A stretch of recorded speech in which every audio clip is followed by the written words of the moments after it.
All right, and welcome back to not impromptu debate, not profound statements. I think we're calling it Devil's Avocado, right? And I kind of like that name. I think we can stick to it.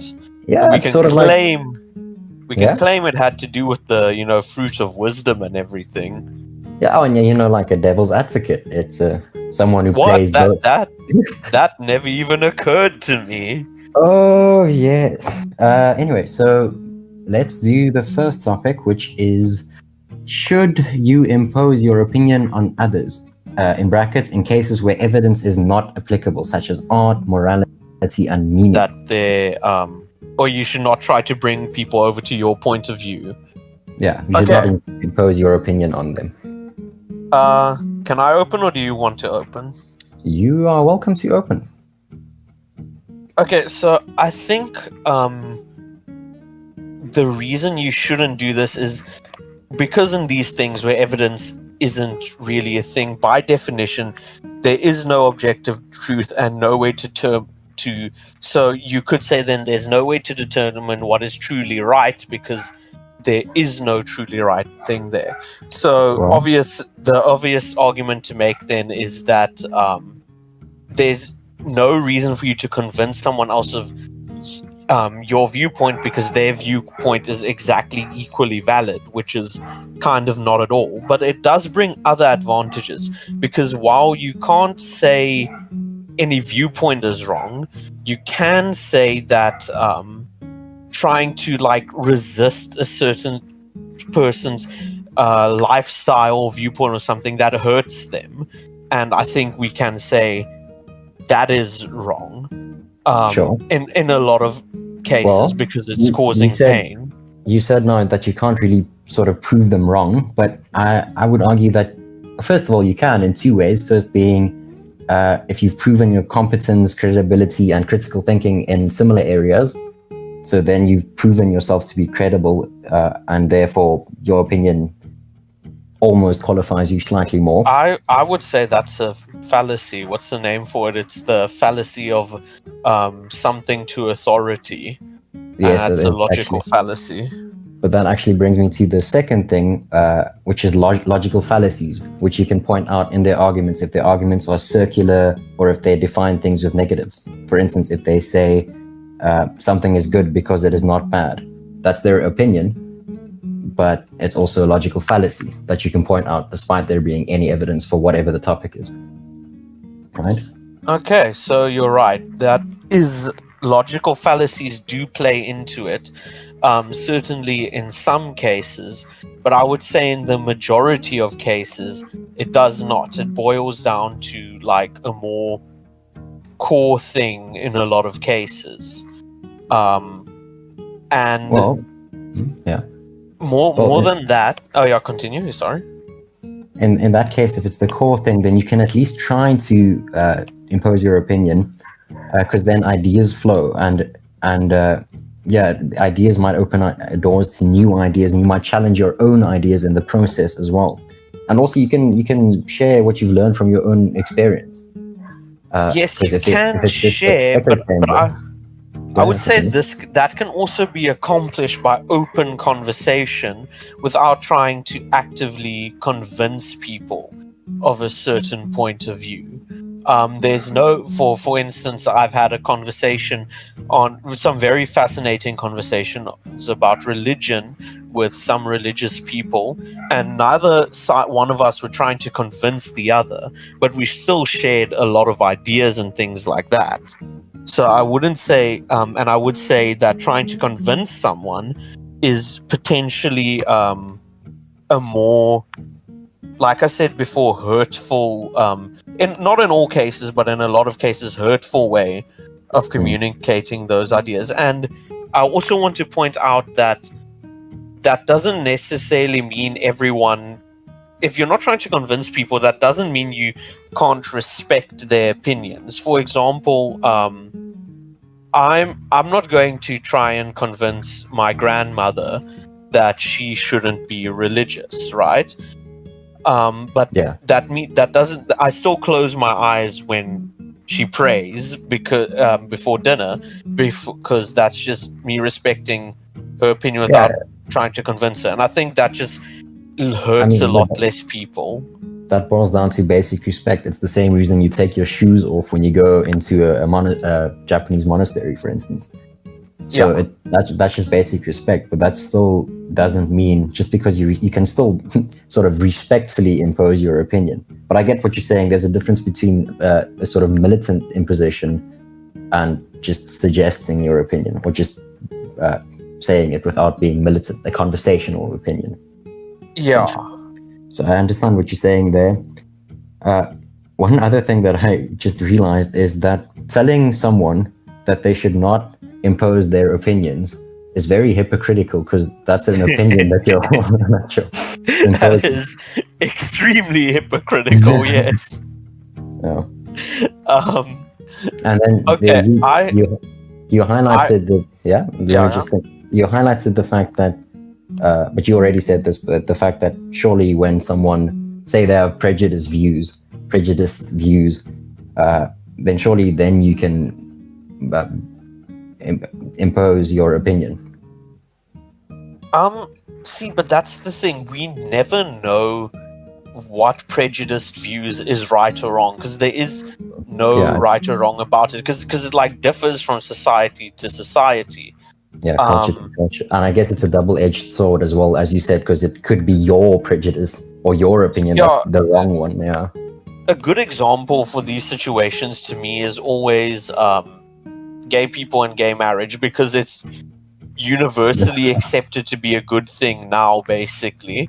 But it wasn't always. It was hotly debated previously.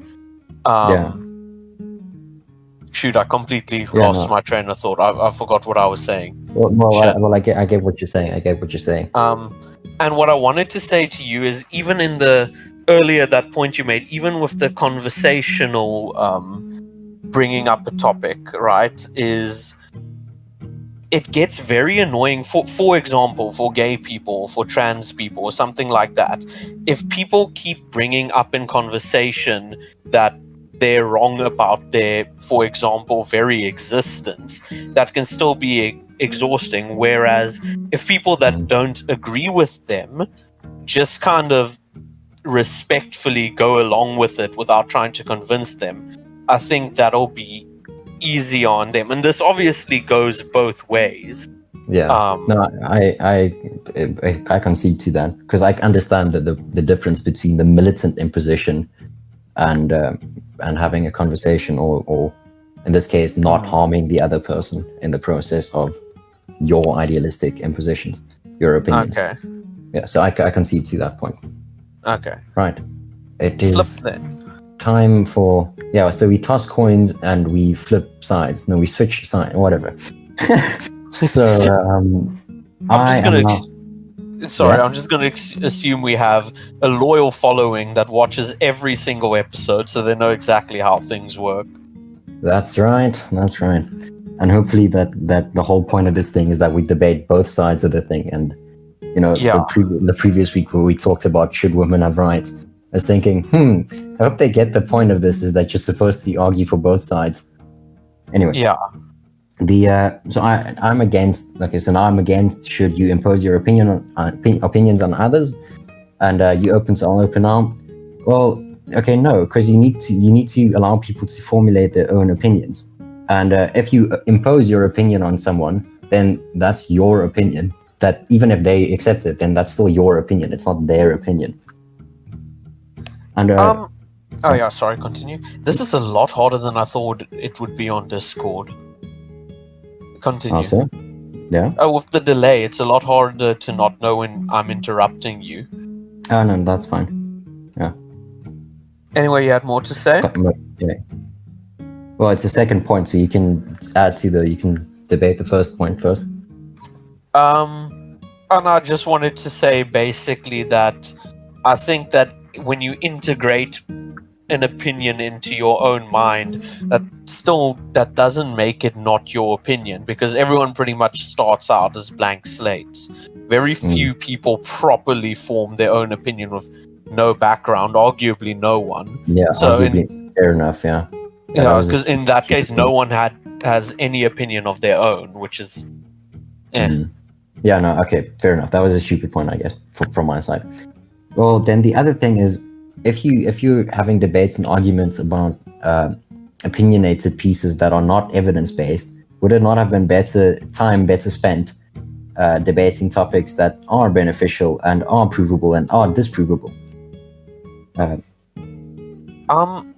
I wouldn't say so. See, because the time argument is always people are going to be spending a lot of time on a lot of things, and spending time on one thing doesn't mean you do less of some other things. Like, you could take time out of debating scientific principles, or you could take time out of like watching anime and debating non-scientific principles.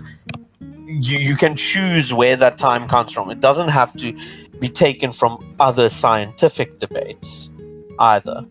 Yeah, okay, I understand that as well. When it comes to debating, though, isn't it always better to be factual than opinionated, at least? Yes, it definitely is when possible, I would say. But here comes the main point that I want to make about this is... Oh, okay, you guys want to do a podcast today? I'm going to say no. Is unfortunately, in a lot of these cases, choices need to be made, and there's no avoiding it. Now, I can't argue that you should always impose your opinions on others, because that's kind of silly. But there are definitely some cases where, for instance, if you make the laws of a country, you need to decide if the death sentence is going to be a thing or not, right? Or you need to decide if gay marriage is going to be legal or not. And you have to make those laws. There's no way to avoid really making these decisions. And in those cases, while these things can't be scientifically proven, you can still logically, most of the time, boil them down to simpler things. You made a similar point when you said with the logical fallacies. By using things like fallacies and digging for deeper reasons, you can usually boil it down into principles that people agree on. For instance, human suffering is bad, and then you can use those things that the majority of people agree on to build up logical arguments in a lot of these cases. And since you need to make these decisions, then you want to make it as good as possible, and arguments kind of just helps with that. And arguments is kind of opposing opinions on others. Yeah, I understand that. But once again, as I said earlier, there's a difference between imposing your opinion on others and having a conversation about it.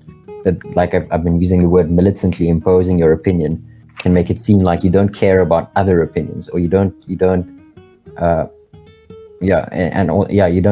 care about them necessarily and their opinions. And it also, if you make an opinion law, even if your reason is good, it's much harder to convince someone, if not impossible to convince them of your opinion, if you don't even give them the chance to speak their opinion.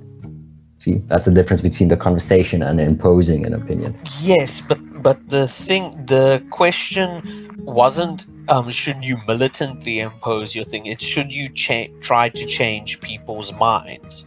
And for instance, I'm going to use the example of voting or on laws again. Say you're voting on a law, right? You can use arguments to try and convince more voters of some kind of thing you find logically sound based on core values most of you agree on, even with no evidence, and that most people would agree on.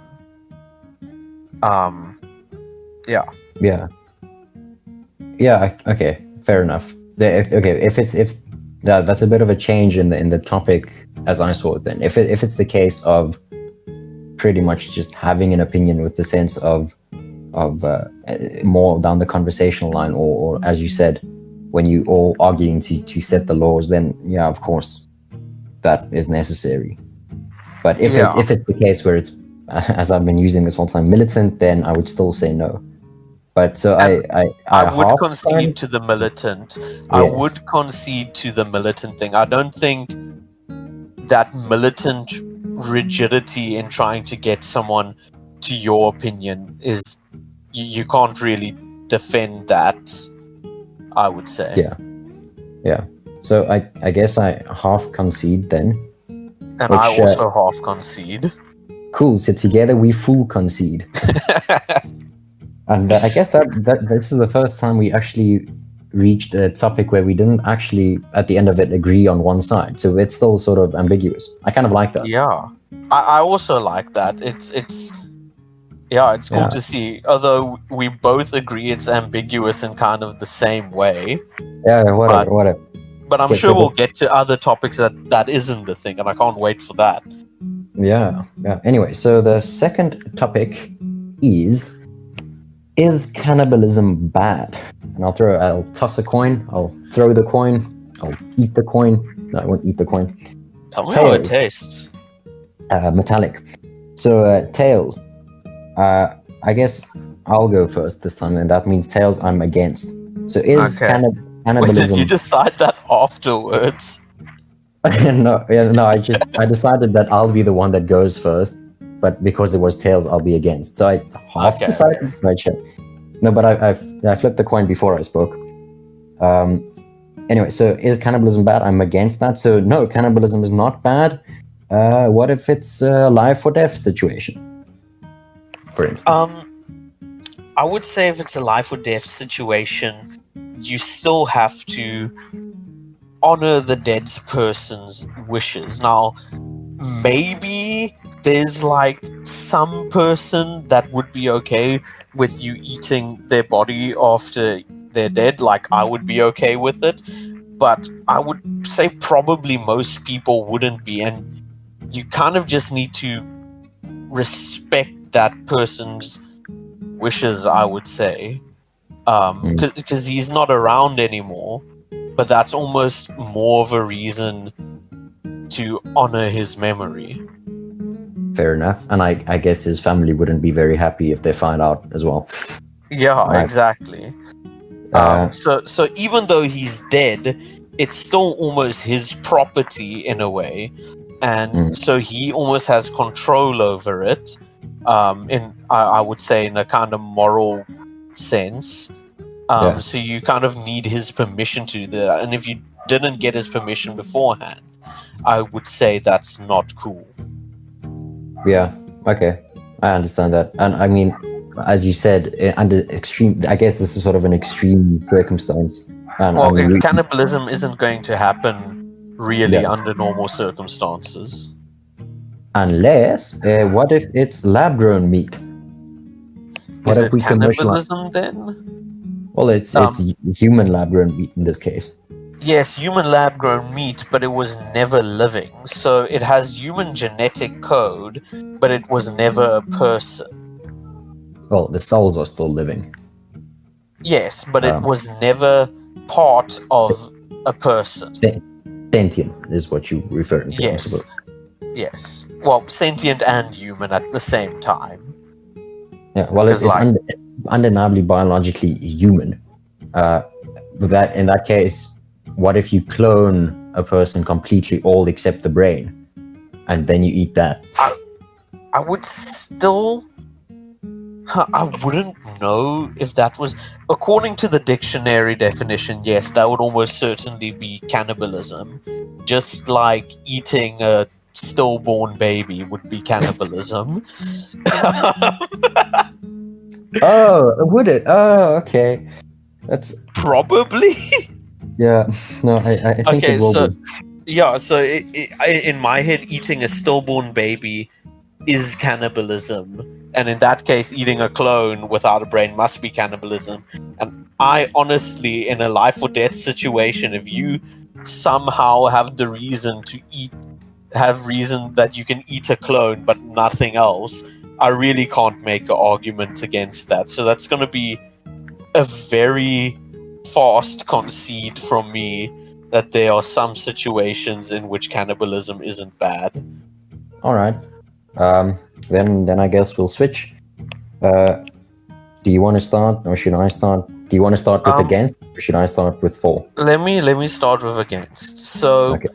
Obviously, life or death situation is the thing now. I'm gonna make the argument here that guy is fucking dead, right? And the alternative is he would have been eaten by other things by now.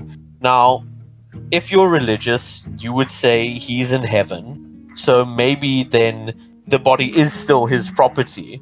But I would say stealing a dead person's, like, chicken is fine for you to survive, even though it was his. And just like that, stealing a dead person's body, it might still be stealing, but I think it's fine if it's for you to live. And if you're not religious, that guy isn't around anymore at all. He can't own anything. So there's... Yeah. And it would have been eaten and absorbed into the environment anyway. So I would say in a life or death situation, totally fine. Well, like I said earlier, he might not be around anymore, but his family will. And just people will be. It's psychologically distressing if you even if it's someone unrelated to you, but you hear someone's been cannibalized. It's psychologically distressing. It's also socially condoned, which is what makes something bad. A social construct. What bad and good is both of those are really good points. But I think what you need to do then is for the bad being a social part, I think bad is definitely a more personal than social thing, unless you view morality as democratic, which I don't think leads to good results at all. I mean, there's an argument to be made for the collective unconscious or collective knowledge, but that's a different argument. So that is a different argument. But with the psychological damage it causes people, is not only will there be psychological damage if you die, plus that other guy died. So you'll then cause psychological damage to your family and his family. You need to weigh the pain of losing a human life. Like, that human life's potential for all joy is just cut completely. No more experience if you die there. Versus, let's say, 20 humans feeling psychologically distressed. Let's say that's -5 happiness per day for them. Yeah, plus 5 chaos. If you're playing exactly. Dungeons & Dragons, Exactly. For like 2 years, right? Maybe even a lifetime. But that's still a lot less than you probably would have had happiness in your entire life, and that's what's being lost if you die. All right. So you're sort of weighing weighing something's happiness is not necessarily weighing how good or bad it is. For instance, it might be necessary for your survival, and you being alive will make you much happier than you being dead. But just because it's necessary does not mean it's good. In fact, in this case, it's both bad and possibly in dire straits necessary. Yes, but this almost comes down. Oh no, it's not quite the same as the murder thing we had last time. Yes. Okay, I concede your point then that the action might be bad but necessary. But I can think of an example that is a fringe case. Okay. All right. So there was a story a couple of, was it years ago, I think, about these two guys that met on like some really weird kinky website. You know this one? And yes, one guy was German into guy. being and he was into being killed and eaten as a fetish, and the other guy was into eating someone, and both of them consented to it, and they were both like, just like, let's do it, bro, and they did. And in that case, but that there was no, everyone was like good with it. Yeah.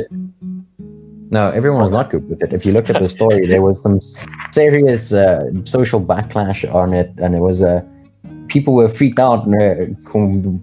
left, right, and center. So yeah, people were freaked out, but the two parties involved were cool with it, and it's kind of their choice to make. But those two people are not the only two parties involved with it, because if you just hear about it, then technically you're involved, and that, of course, they also violated the law by killing. But violating the I see your point of the other people involved. I can concede that point, but I wouldn't say following the law makes the action good or vice versa. You know, breaking the law isn't necessarily bad either. I'm going to go back to my argument about it being a good thing to eat someone in a life or death situation. Then you said it was necessary but not good, but isn't the action that benefits you immensely and proportionally, you know, makes things worse for other people a bit, wouldn't that kind of be a good thing? And not only that, once again, your family, you eating that person is probably going to benefit your family quite a lot as well. Because you won't die. Yeah, you won't die. So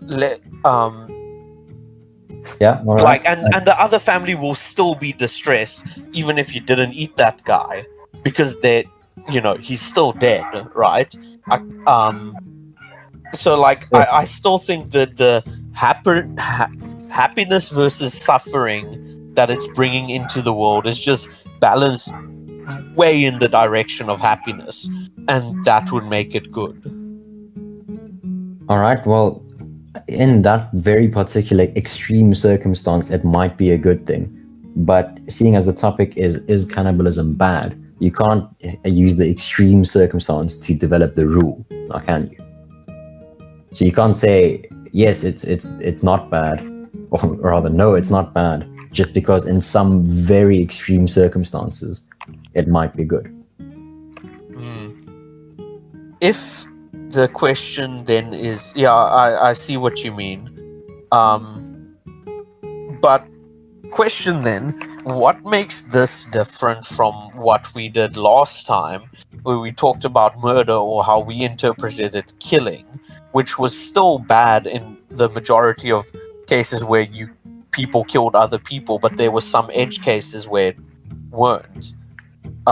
What makes this different from that then, where we both agreed that murder isn't bad, or murder isn't always bad? It's a good point. I concede. I don't know. That's a good point. Yeah.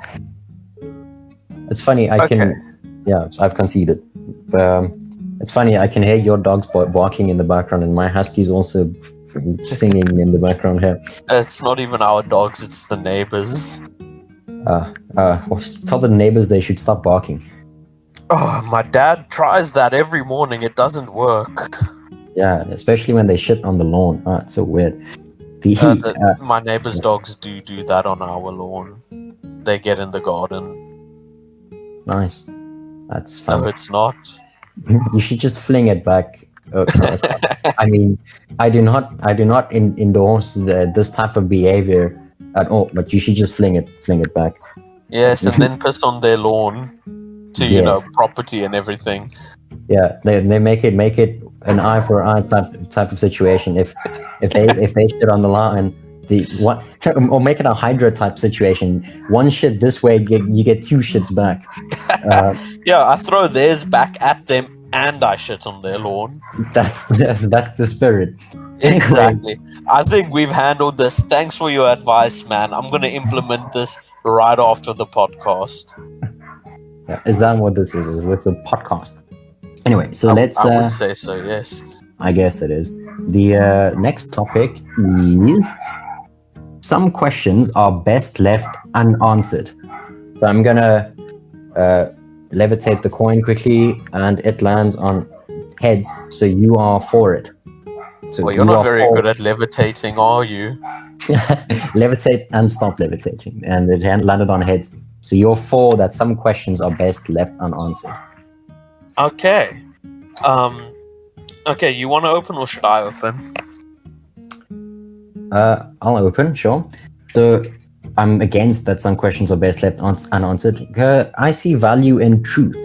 Life without truth would be delusional. And how can you find truth if you don't look for answers? Okay, so this is actually a very personal question to me, weirdly enough.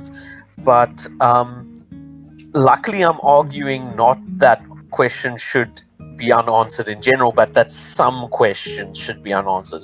So I just need to prove in a few examples at the most that those questions should be unanswered. And the basic example of this is there are a lot of cases where people know they're avoiding the truth, but they still want to keep avoiding it. For example, when I was smaller, I was really into surprise birthday parties. Now, I asked my parents to throw me a surprise birthday party, and they managed to hide it from me. And I was delighted at it. And that is a truth that was hidden from me that made my life better. All right. Yeah, I see how in cases like that. But wouldn't knowing something always be better than knowing nothing? Yes, but something is always better than nothing, I would say. But sometimes something is also better than everything. But I actually think, just for a more interesting debate, we have to remember the question isn't should all things be known. It should all questions. It's questions be answered. So the thing is, I never asked when is my birthday. So that wasn't an unanswered question. That was just a hidden truth. Yeah. Well, yeah. So then your birthday example doesn't fit. Yeah. So I know I was kind of arguing against myself there, but it's like not really against. Girl. No, it's not against my argument because I realized I was arguing in the wrong direction. So I feel that's kind of unfair then to make on that. That's not in the spirit of things to make that point then. Yeah. Even though, admittedly, I might have done that once or twice in the previous one as well, where I sort of just twisted the topic a bit to fit whatever I'm saying. Yeah, I've done that once or twice as well, but this one was too far. And plus, I think the question thing makes for a much more interesting argument, so it's more fun. Sure. Well, shoot. Okay. Well, then the argument I would make is sometimes people think they want to know a certain truth, but they don't really want to. And the best example of this I can think of would be The Matrix, right? So I can't remember the character's name, the guy with the stake in The Matrix, who wishes he had never found out he was in The Matrix. But when he found out about it, he wanted to find out about it because I think, I don't know. Let's say Neo regretted what Pili took. He asked that question, but didn't like the answer and wish he hadn't asked it, basically. I understand what you said. You're essentially making the argument that ignorance is bliss. Yes, and sometimes you don't think it will be, so you ask a question and then you regret it afterwards in some cases. Sure. I guess then it comes down to what does it mean for a question to be best unanswered? Because sure, you can get an answer and it might not be the answer that you wanted, so it might be a disappointing or a devastating even answer, but would it still not be better to, at least, for instance, if let's say you suspect your spouse is cheating on you, and it's something you don't really want. You don't want the answer to be yes, but you ask the question anyway, and then you're very disappointed with the answer. But isn't that knowing that still better than continuing to live in this delusional state? I would say in that situation it would be, but not Then in why all not? all situations, because in that situation you never regretted asking that question. You regretted what answer it was, but you were never like, oh man, I should have stayed in this relationship. But there are some cases where you regret asking that question in the first place. Yeah, that's true. Yeah, I concede. That's true. Okay. That's true. Yeah. Switch right, then. You want to open? Switch. Sure, I'll open again. So some questions are best left unanswered. Yes, rhetorical questions. Rhetorical questions are best left unanswered. Right. Dude, you just threw off every point I wanted to make. All right, but I guess that's sort of cheating a bit. So let's say harmful questions. For instance, if someone asks you, does this dress make me look fat? Or how many villages can I pillage today? Or what if the spiders strike back? For instance. I'm particularly fond of that last one. Yeah. Okay, so I would say that there are questions that cause harm, right? But if that person asked that question to you, they clearly wanted the truth of that matter, and they considered that the answer might hurt them or not, but they still asked it. So it's almost your responsibility to them then to answer it truthfully. No, just because their curiosity got the best of them does not mean that it was best for them to know the answer. It would have still, and like you mentioned a few cases, such as the case of the Matrix, it would have still been better for them to not know. Even if they asked the question, it would have still been better for them to not get an answer. Okay, so I think here it comes down to the individual person's priorities, right? So, for instance, you, right? I would say you probably value truth above happiness, right? Yeah. And while I don't value truth above happiness in all cases, I probably will in most. So for people like you then, I would say there is basically no situation where the truth mustn't be given, even if you regret asking the question because it makes you less happy or it hurts you or whatever, and you're like, oh man, I never should have known that. For you as a person and almost you at your core, it was still a good thing. But unfortunately, I can't make that argument for everyone. So honestly, that's okay, because you don't have to, because the topic is some questions. So some people with some questions, but the same question is not necessary. So it's fine. It still falls under the topic. The judge allows it. Where's my mallet? Wait. Okay. I know this is gonna sound. Wait. No. Hold on. I'm gathering my thoughts here. It's not like I forgot what side I was arguing for. I was arguing that that all questions should be answered, right? Yeah. Okay, but the thing is, I can't make that argument universally. So I can't say that applies. I can't say that applies to everyone. While for you, all questions should be answered. Not for all people. So that by definition means, I can't make the argument that all questions should be answered. So I'm going to concede this one. All right. Did we both concede on the side of? Yeah, we did. Yeah, we did. Yeah. Which is super weird because we both value truth quite a lot. Yeah, I was not expecting to.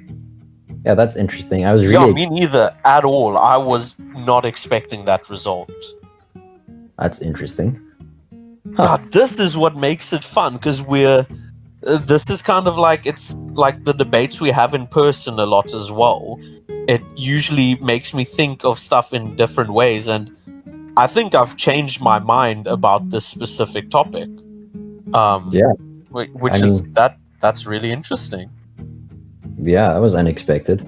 Yeah, I guess it's just because truth is so valuable for us, we didn't consider it from the point of from a universal point of view. Whack. Yeah. Whack. Okay, so should we conclude things then with an overview of the topics?